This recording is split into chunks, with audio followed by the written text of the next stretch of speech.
মানিকবাবু, আমরা যেটা গিয়ে জানলাম, যেটা ওইখানকার যারা আক্রান্ত তাদের কাছ থেকে, বিশেষ করে সুবর্ণ যিনি সবচেয়ে বেশি আক্রান্ত, তার ভাই, তার নিজের, তার মার ঘর, সব ঘর আমরা যা দেখলাম, কেশব সরকার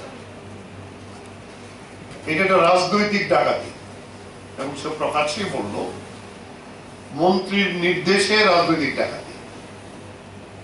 গোটা পুলিশ প্রশাসনকে সেখানে নির্দেশ জারি করে রেখেছে এই অবস্থাতে যেতে পারবে না। এত ঘটনার পরেও পুলিশ আসেনি। রাত্র 2টার পরে পুলিশ এসে কিছু ছবি তুলেছে। একই ঘটনা এখানে মধু দাসের যে ভাই, ছোট ভাই এবং তার ভাগ্নে, বারবার পুলিশকে জানানো সত্ত্বেও পুলিশের কোনো ভূমিকা নেই, এবং শেষ পর্যন্ত যখন একেবারে রক্তাক্ত মধু দাসের ভাই, তখন পুলিশ জেনেছেন এবং তারাও রক্তাক্ত দেখে তাকে ছেড়ে দিয়ে গেছে। তার মাথার থেকে প্রচুর রক্তক্ষরণ হচ্ছিল। তখন পুলিশ এসে তাকে হাসপাতালে দিয়ে এই কাজ তার দায়িত্ব। বাকিটা হাসপাতাল জীবিত এনেছে এবং তার মাথায় সেলাই লেগেছে এবং প্রচন্ড রক্তক্ষরণ হয়েছে। সে এমনিতে হার্টের পেশেন্ট, তার স্টেন বসানো আছে। ভাগ্যিস তার তেমন কিছু হয়নি। কেশব সরকারের বাড়িতে যেটা করলো, যেটা আমরা দেখলাম, আমার ছোটবেলার কথা মনে পড়ে গেছে। যে আগে আমরা ছোটবেলায় শুনতাম ডাকাতরা চিঠি দিয়ে ডাকাতি করতে যায়, এবং সেখানে আগের দিনে আপনারা জানবেন না, পামলাইট লাগিয়ে, উঠানে পামলাইট বসিয়ে ডাকাতি করত। জেনে নিয়ে গিয়ে কেশব সরকারের বাড়িতে যা দেখলাম, এইটাও এই ধরনের একটা রাজনৈতিক ডাকাতি। ঘরের কিছু নেই, সোনা গয়না, টাকা পয়সা, টিভি এবং 4-5টা ঘরের মধ্যে সমস্ত যে আসবাবপত্র, ওরা যাতে ঘুমাবে কোনো বিছনা পাটি ইত্যাদি। এই যে রাজনৈতিক ডাকাতি, তারপরেও কিন্তু আমরা দেখলাম না মধু দাসের যে ভাই, ভাগ্নে কিংবা কেশব সরকার, তারা মাথা মতো করেছে। এই কেশব সরকার তার হাত ধরেই কিন্তু জিরানিয়াতে বিজেপি জিতেছে, ও বলেছে। তার এখন বিজেপি ভালো লাগছে না, সে দল পরিবর্তন করে কংগ্রেসে এসেছে। এটা তার অপরাধ, সিপিআইএম করা অপরাধ। এই জায়গায় দাঁড়িয়ে আমরা এই কথাটাই বলবো যে মানুষ কিন্তু এটা মানছে না, মানবে না। আমরা দেখছি, আমরা কথা বলবো, আইনের পরামর্শ নেব। যে পুলিশকে জানানোর পরেও জিরানিয়া থানা থেকে দূরত্ব মাত্র 5 মিনিটের রাস্তা গাড়িতে, সেই জায়গাতে পুলিশ 3 ঘন্টা 4 ঘন্টা পরেও যায় না। পুলিশ এই ঘটনার স্বতঃপ্রণোদিত ভাবে ডাকাতির কেস নেয় না। এই পুলিশ অফিসার যারা, তারাও তো ডাকাতির আসামি, তাদেরকেও তো ছাড়া যাবে না। আমরা দরকার বোধে একেবারে ত্রিপুরার আইনের সর্বোচ্চ জায়গাতে এই অফিসারদের বিরুদ্ধে আমাদের যেতে হবে। এটা তারা সরকার ঠিক করে চলতে দেবে কি দেবে না, আইন থাকবে কি থাকবে না, তাহলে মানুষ তার রাস্তা করে নেবে। এই রাস্তা আটকাবার জন্য যদি চেষ্টা করে, কি হবে ইতিহাস বলবে। মানুষ আটকাবে, মানুষ এগিয়ে যাবে, মানুষ তার সহ্যের সীমা পেরিয়ে গেছে। তাই আমরা চেতাবনী দিতে চাই এই সরকার। আমরা এই ঘটনার তীব্র প্রতিবাদ করছি, নিন্দা করছি, এবং এই জাতীয় ঘটনা আরো ঘটেছে এবং এটা বন্ধ করুক, নতুবা মানুষের একটা সহ্যের সীমা আছে। মানুষ সেখানে নিশ্চয় প্রতিবাদে সামিল হবেন, মানুষ রাস্তায় নামতে বাধ্য হবেন এবং মানুষ সেখানে খুব উপযুক্ত ভূমিকা নেবেন। এবং আরও ঘটনা, এদের প্রকৃত একটা ঘটনা ঘটেছে, সেটা আমাদের ডিস্ট্রিক্ট সেক্রেটারি বললেন, পবিত্রবাবু আছে, তিনিও বললেন, আরও কিছু বিষয় আছে সেগুলি বললেন। আসলে ঘটনা হলো কি, মানুষ যখন বেরিয়ে আসতে শুরু করেছে, ধীরে ধীরে মানুষ বেরিয়ে আসছেন, প্রতিবাদ করছেন, এটি সহ্য করতে পারছেন না এবং প্রতিবাদটাকে বন্ধ করে দেওয়ার জন্যই এই ধরনের একটা সন্ত্রাসী পরিবেশ তৈরি করা বা এটাকে ঘিরে রাখার জন্য চেষ্টা করছে। এবং এগুলি সব মন্ত্রী, পশ্চিমষ্ট বাহিনী এবং তারপর আজকে তো আমরা প্রকাশ্যই বলবো যে কালকে নাকি সেখানে একটি প্রোগ্রাম ছিল মন্ত্রী, সেই প্রোগ্রামে কেশবরা বললেন যে ওখানে তিনি নাকি উস্কানি দিয়ে গেছেন, তার বাড়ি আক্রমণ করাচ্ছেন, যিনি আমাদের বিরোধী দলের নেতার সামনে প্রকাশ্য তিনি সেটা বললেন, বিরোধী দলের নেতার সামনে। এই হলো গিয়ে অবস্থাটা। এবং আমরা বলবো সরকারকে, রাজ্যে তো নতুন মুখ্যমন্ত্রী এসছেন, আগেও এটা চলছে, তিনিও আছেন, কিন্তু একই তো অবস্থা চলছে, কোনো পরিবর্তন তো নেই। এটা বন্ধ করুক, স্বাভাবিক অবস্থায় ফিরিয়ে আনুক এবং গণতান্ত্রিক যে অধিকারগুলো সেখানকে মানুষ যাতে ভোগ করতে পারে, এটা আমরা চাইবো। এবং যারা কালকের ঘটনাগুলোর সঙ্গে যুক্ত তাদের বিরুদ্ধে ব্যবস্থা নিতে হবে, তাদেরকে গ্রেপ্তার করতে হবে। এমনকি মানুষের আক্রান্ত হয়ে মানুষের বাড়ি ঘরে গিয়ে দেখবে, সেটাও আবার পাল্টা গিয়ে ওই বাড়ি কিন্তু হুমকি দিচ্ছে। কেন তারা আসছে, কে তাদেরকে ডেকে নিয়ে এসছে, বাড়ি ঘরগুলিকে গিয়ে হুমকি দিতে দিচ্ছে, এই ধরনের একটা অবস্থা সেখানে তৈরি করছে। আমরা এটা তীব্র নিন্দা করছি।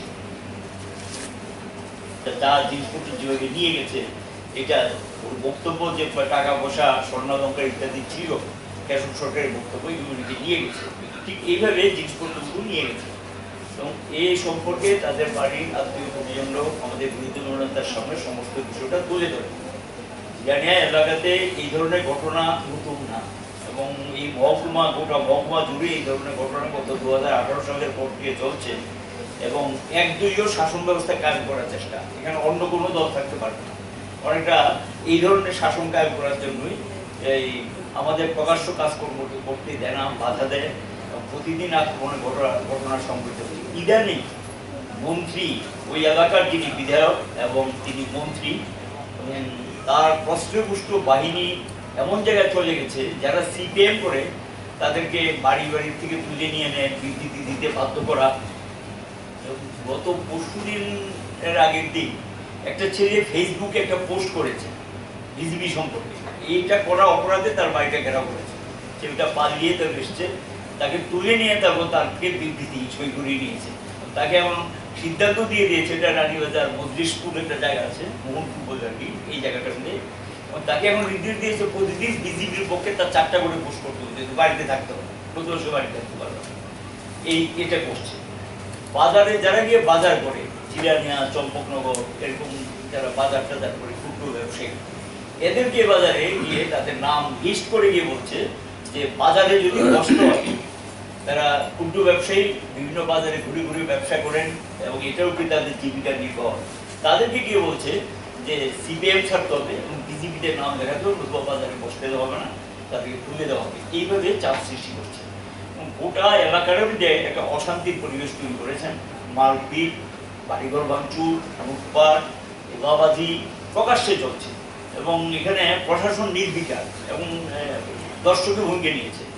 এই পরিস্থিতি, গণতন্ত্রের বয়স এখানে নেই এবং অনেকটা যে এইভাবেই তারা চালাবেন, এভাবেই চলবে এবং গায়ের জোরই সবটা চালাবেন, এই দৃষ্টিভঙ্গি নিয়ে তারা এগুলো করছে। সেখানকার মানুষ প্রতিবাদ করতে চায়, করছে এবং এটা মেনে নিচ্ছে না, যে জনবিচ্ছিন্নতা বাড়ছে, মানুষের সমর্থন দিনের পর দিন কমছে। ওই জনবিচ্ছিন্নতা থেকেই এখন গায়ের জোরে এগুলো করার চেষ্টা করছেন। এটা টোটালি একটা স্বৈরাচারী ব্যবস্থাপনা সেখানে চলছে এবং অত্যাচারের একটা চূড়ান্ত সীমায় নিয়ে গেছে এই পরিস্থিতি চলছে। এবং এটা মানুষের যে আজকে ভাষ্য, তাদের যে বক্তব্য, সেই বক্তব্যের মধ্যে এটা বেরিয়ে এসছে। পরিষ্কার বোঝা গেছে যে বাড়ি ঘরে হামলা করার জন্য তারা প্রস্তুতি নিচ্ছে। পুলিশকে সন্ধ্যার পরে এটা জানিয়ে দেওয়া হয়, কিন্তু পুলিশ সেখানে কোনো ব্যবস্থা নেয়নি।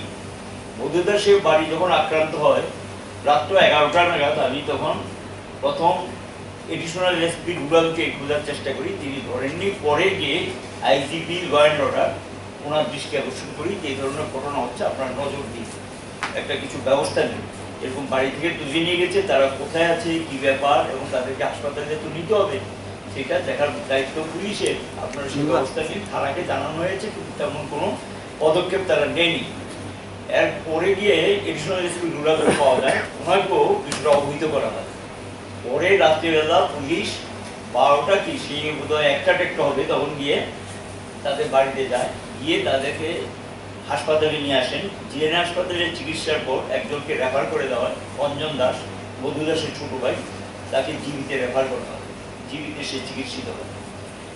এ হলো গিয়ে একটা ঘটনা।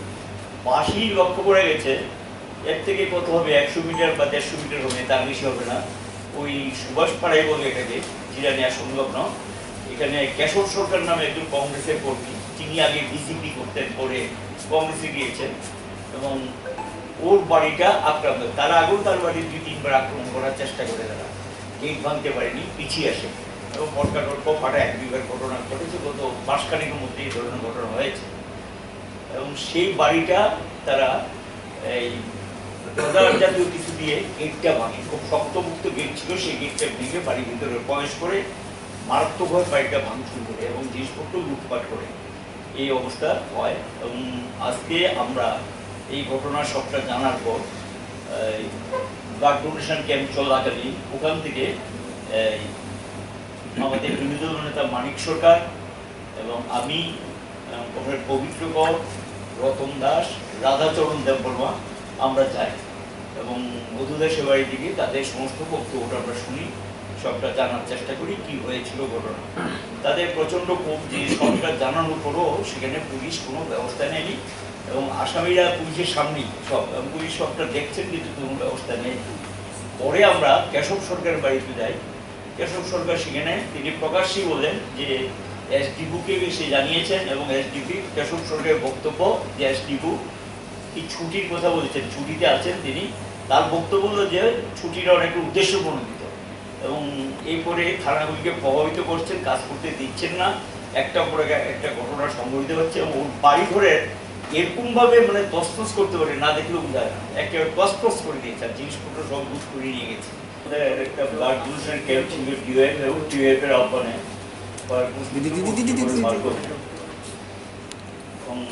এটা এই ব্লাড ডোনেশনটা বিভাগ এলাকা থেকেই যুবক যুবতীরা অংশ নেবে, আগে তাদের সিদ্ধান্ত ছিল, সেই অনুযায়ী ভালো প্রস্তুতি ছিল, এবং যুবকদের মধ্যে একটা দারুণ উৎসাহ আমরা লক্ষ্য করেছি। হয়তোবা এমনটা হতে পারে এই উৎসাহটা লক্ষ্য করে গতকাল রাতে জিরানিয়া বাজারের পাশেই সুভাষনগরে রাত্র 10:15 থেকে 10:30 হবে, সেখানে ওর বাড়িতে গিয়ে মধুসূদন দাস, আমাদের পার্টির রাজ্য কমিটির সদস্য এবং জিরানিয়া মহকুমার প্রাক্তন সম্পাদক, তার বাড়িতে গিয়ে হামলা করে এবং বাড়ির গেট ভাঙার চেষ্টা করে। প্রথমবার একবার গেট ভাঙতে গিয়ে তারা ব্যর্থ হয়, দ্বিতীয়বার আবার দলবল নিয়ে সেখানে উপস্থিত হয় এবং ডাকতে শুরু করে এবং গেট খুলে দিতে বলে। বাড়িতেই মধুদাসের ভাগিনা, সে খুব অল্প বয়সীদের বাবা ওকে হারিয়েছে, এই বাড়িতে সে বড় হয়, সে তখন গৌতম দাস, সে গেটে গিয়ে বলে যে কি ব্যাপার আপনারা এত রাতে কেন ডাকাডাকি করছেন, না গেট খুলে। অনেকক্ষণ কথা কাটাটির পর তখন সে গেটটা খুলে দেন, বাধ্য হয় গেট খুলে দেন, মানে বাধ্য হয়।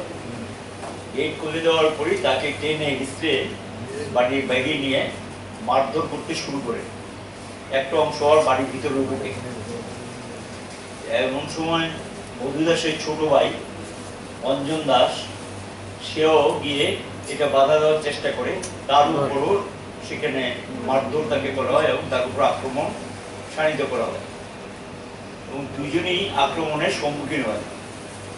বাড়ির মহিলারা প্রতিবাদ করতে গেলে তাদের সঙ্গে দুর্ব্যবহার করে। তারা যখন প্রতিবাদ করতে শুরু করে, মারধর করে তাদেরকে একটা গাড়িতে তুলে নিয়ে যায়, অনেকটা অপহরণ করে নিয়ে যায় বলা যায়, বাড়ি থেকে তাদের দুজনকে তুলে নিয়ে যায়। তাদের থেকে যা জানা গেছে, তাদেরকে এখান থেকে তুলে নিয়ে পরিচয় চৌধুরীপাড়া, তার বাড়ি থেকে প্রায় 5-7 কিলোমিটারের বেশি হবে, ওই এলাকাতে নিয়ে গাড়ি নিয়ে ঘোরাফেরা করে এবং তাদেরকে নানাভাবে শাসাতে শুরু করেন, ভয় দেখাতে শুরু করেন। ওরা বলে যে যাই করেন, মানে অনেকটা চাপ দিতে শুরু করে যে সিপিএম ছাড়তে হবে। তারা বললো আমরা সিপিএম করি, আপনাদের কোনো ক্ষতি করছি না, সিপিএম করি, আমরা করছি, কারো তো কোনো ক্ষতি করিনি আমরা, কেন আমাদেরকে এই সমস্ত চাপাদারি করছেন? এটা আমাদের পক্ষে সম্ভব না। পরে তাদেরকে অনেকক্ষণ ঘুরিয়ে টুরিয়ে তারপরে বাড়ির কাছাকাছি একটা জায়গা, যেটা নগর পঞ্চায়েত অফিস আছে, সেই অফিসের কাছাকাছি নিয়ে আসে। এবং তখন মধু দাসের ভাগিনা গৌতম দাসকে বলে যে তুমি যাও, এবং সঙ্গে আর 2-3 জনকে দেয়। তার বাড়িতে যে সিসিটিভির যে ক্যামেরাটা ছিল, তার যে ইয়েটা আছে, সেটা তাকে হাতে তুলে দিত এবং তাকে প্রায় অনেকটা বাধ্য করে এই ঘন্টা 1.5 ঘন্টা 2 ঘন্টা বিভিন্ন জায়গায় ঘুরিয়ে ঘুরিয়ে গাড়ি দিয়ে মারধরটা একটু সেরে তারপরে তখন তাকে বাধ্য করে বাড়ির ভিতরে ঢুকে গিয়ে এটা খুলে দিত, তারা এটা নিয়ে আসে। এরপরে মধু দাসের ভাই অঞ্জন দাসও প্রায় রাত্র, আমার মনে হয় 11:30-12 হবে, তাকে বাড়ির সামনে এনে ছেড়ে দেয়। পুলিশকে সমস্ত ঘটনা যখন ঘটছে এই সম্পর্কে সন্ধ্যা থেকে ওই এলাকার মানুষ তারা যখন জড়ো হতে শুরু করে বিভিন্ন এলাকা থেকে গিয়ে জিরানিয়াতে, পুলিশকে ইনফর্ম করা হয়, জিরানিয়া থানাকে জানানো হয় যে আজকে কোনো একটা ঘটনা করবে এবং বিভিন্ন ঘটনা করার জন্য তারা সংগঠিত হচ্ছে এবং একটা জায়গাতে জমায়েত হচ্ছে, এই সম্পর্কে বলা হয় এবং সেখানে ব্রজারও নিয়ে যায়। কমিটির পক্ষ থেকে আমাদের কিছু কথা আছে। এখানে আমাদের পার্টির রাজ্য সম্পাদক মণ্ডলীর 2 জন সদস্য বলেছেন। আমি একটা বিষয় এখন বলছি, যদিও সামগ্রিক ঘটনাগুলি আমাদেরই জানাতে।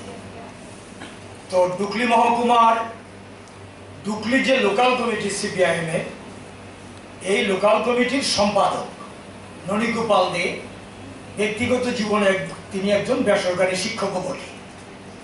আজকে সকাল 8:30টায় তার লোকাল এলাকায় মেড্ডা চমনি থেকে পশ্চিম প্রতাপগড় পর্যন্ত একটা মিছিল ছিল। সেই মিছিলটা সংগঠিত করার পরে তিনি ননীগোপাল দে সেক্রেটারি, তিনি বাড়ির দিকে ফিরছিলেন। তখন তাকে পশ্চিম ডুকলির নারায়ণবাড়ি বলে একটা জায়গা আছে, সেখানে প্রথম পথ আটকানো হয়। আটকিয়ে তার কাছে 30,000 টাকা দাবি করা হয় এবং তিনি সিপিআইএম এর কোনো কাজ করতে পারবেন না, করলে তার প্রাণনাশ করা হবে, এরকম হুমকি দেওয়া হয়। তিনি এই তাদের যে ভয় দেখানো, তাকে উপেক্ষা করে তিনি এগিয়ে যান। কতদূর যাওয়ার পরে ওইখানে তাকে শরীরে আঘাত করা হয় প্রথম, একটু যাওয়ার পরে তারপরে তাকে আবার আঘাত করা হয় এবং ওই দাবিটা আবার জানানো হয়। তারপরেও তিনি যখন এগিয়ে যান, মার খাওয়ার পরেও, তৃতীয় আক্রমণটা হয়েছে এখান থেকে একটু যাওয়ার পরে নারায়ণবাড়ি এলাকাতে গেট আছে একটা, গেটটা পেরিয়ে যাওয়ার পরে তখন হাতের মধ্যে শাবল ছিল, লাঠি ছিল, এরকম জিনিসপত্র নিয়ে তার উপর ঝাঁপিয়ে পড়ে তিনি যখন এগিয়ে যাচ্ছেন। এবং তার পিঠে, তার সারা শরীর কালশির দাগ পড়েছে, এমন মার মেরেছে, তাকে রাস্তার মধ্যে মেরে ফেলে দেয়। তখন তার একজন আত্মীয় এলাকাবাসীর সহযোগিতা তাকে তুলে নিয়ে আমাদের এই যে আইজিএম এই হাসপাতালে আনার পরে এখানকার ডাক্তারবাবুরা দেখছেন যে অবস্থাটা খুব সিরিয়াস, তখন তাকে জিবি হাসপাতালে রেফার করে ট্রমা সেন্টারে। ট্রমা সেন্টারে দুপুরের পর পর্যন্ত তার পরীক্ষা চলছে এবং আমি ব্যক্তিগতভাবে তাকে দেখে এসেছি এবং তার যে শারীরিক অবস্থা, দাঁড়ানো খুব কঠিন, চেয়ারে বসে আছে, এই হচ্ছে অবস্থা। এবং যারা তার উপর আঘাত করেছে, আমার কাছে নাম আছে, আমরা এই নামগুলো আপনাদেরকে দিয়ে দেবো কাগজ। এই নাম 6 জন, তাদের নেতৃত্বে আরো কিছু এই আক্রমণটা করেছে। তারা সবাই হচ্ছে বিজেপির মণ্ডলের লোকজন এবং এখানকার যে এমএলএ এবং মন্ত্রী, তাদের নেতৃত্বে এই গুন্ডারা পরিচালিত হয়। অর্থাৎ ছেলেদেরকে দুর্বৃত্তায়নে প্রশ্রয় দিচ্ছে মন্ত্রী এমএলএরা, এই হচ্ছে ব্যাপার। এই ক্ষেত্রে আমরা এই ঘটনায় যারা যুক্ত তাদেরকে আমরা অবিলম্বে গ্রেপ্তার দাবি করছি, শাস্তি দাবি করছি এবং জনগণকে বলছি আপনারা এগিয়ে আসুন। এই রাজ্যে বিপন্ন গণতন্ত্র, গণতন্ত্র কিছু নেই রাজ্যে, একে পুনরুদ্ধার করার জন্য জনগণ এগিয়ে আসুন। আজকে আপনারা গেছেন অনেকে, আমি নিশ্চিত আপনারা আপনাদের নিজের চোখে দেখেছেন সভ্য সমাজে এই বর্বরতা কিভাবে সহ্য করবে মানুষ। এ তো বর্বরতা, মানে এটা পাশবিক আক্রমণ।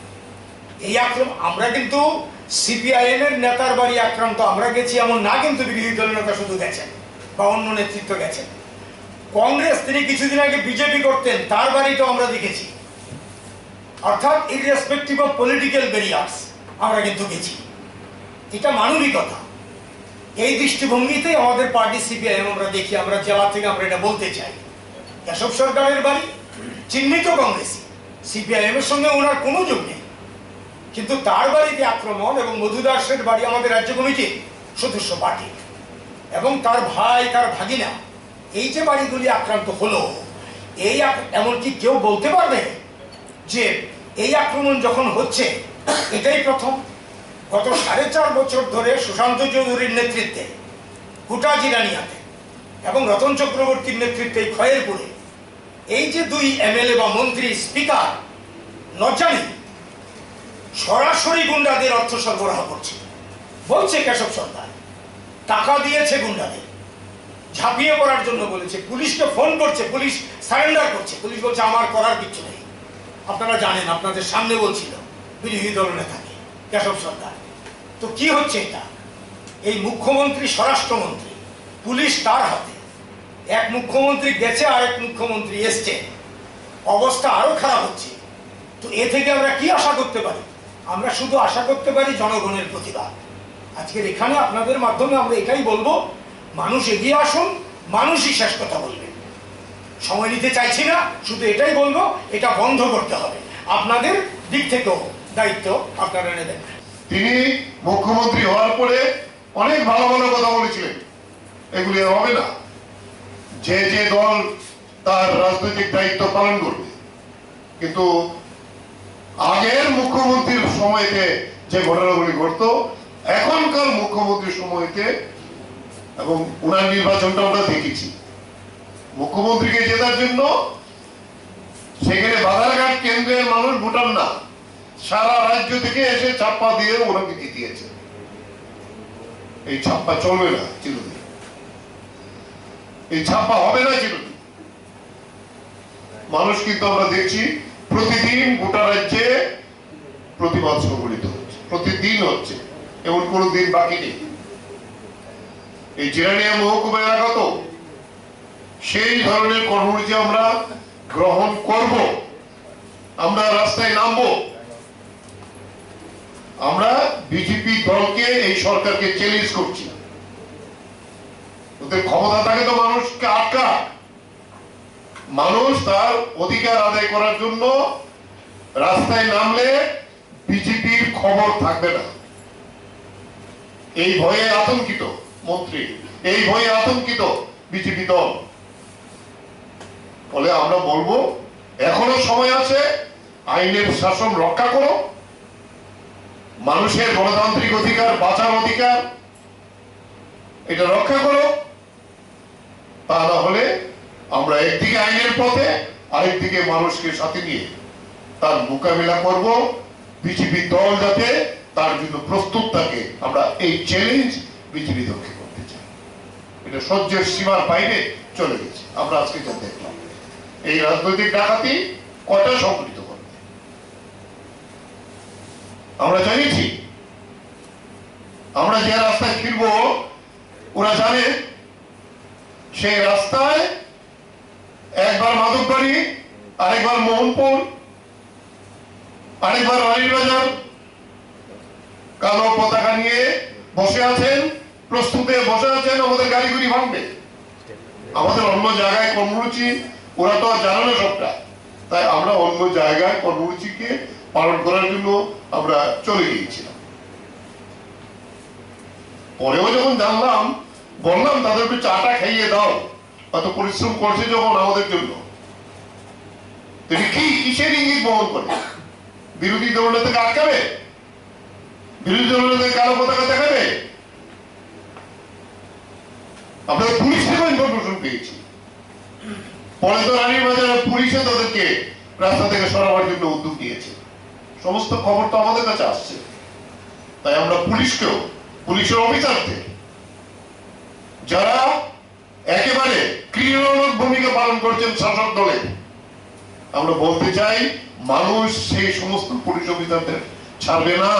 কালকে আমরা যেটা বললাম, দেখলাম এই যে টেটের পরীক্ষার্থী যারা পাশ করে চাকরির জন্য বারবার কথা দিচ্ছে তাদের চাকরি দেবে, তাদের যেভাবে থানার ওসি, সিনিয়র পুলিশ অফিসাররা মেয়েদের উপর যেভাবে নির্যাতন করেছেন, অত্যাচার করেছেন, যেভাবে তাদেরকে একটা শান্তিপূর্ণ আন্দোলনে তাদের উপর তাদেরকে টানা টানা চেষ্টা করেছেন, এই সমস্ত রেকর্ড কিন্তু থানার দারোগার কাছে না থাকতে পারে, মানুষের কাছে আছে, আমাদের কাছে আছে, আপনাদের মিডিয়ার কাছে আছে। আপনারা এটা যতটুকু ভূমিকা এই মিডিয়ার পক্ষ থেকে এখন রাজ্যে আমরা লক্ষ্য করছি, এটা নিরপেক্ষভাবে আমরা পালন করার চেষ্টা করছি। ফলে আমরা ধন্যবাদ জানাবো আপনাদেরকেও, জীবনের ঝুঁকি নিয়ে আপনাদেরকেও কাজ করতে মিডিয়ার বন্ধু